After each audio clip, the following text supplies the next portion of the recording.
কোন মহিলা যদি কোরবানির দিনে কোরবানির পশুটাকে জানালার ফাঁক দিয়ে তাকায় তাকায় দেখে আর ইসমাইলের কথা ভাবে, আমি আমার ওই মাদেরকে বলবো, মা হাজেরা সন্তানদের সাজাইয়া স্বামীর হাতে জবাই দিতে দিছে, আর তোমার স্বামীর হাতে যখন পশুটা জবাই দিয়ে তেল মালিশ করে দিবা, এই পশুটাই দিয়া বলবে, ও জাতির পিতা ইব্রাহিম, সুন্নাত আবিকুম ইব্রাহিম, তোমার সুন্নাত আদায় করতে যাই মহিলাই গরুটারে খৈল ভুসি খাওয়াইছে, এই মহিলা গরম পানি করে দিয়ে আদর করে দিছে, এই মহিলা দারোয়ানকে বলছে, গেটম্যানকে বলছে গরুটারে সুন্দর করে গোসল করা। মনে রাখো গো মা, এই জন্যই দেখবেন গরু কিনবেন আপনি,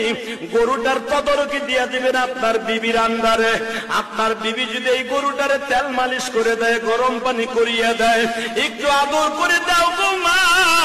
ইসমাইলের গাড়িতে তুমি জান্নাতে যাইবা।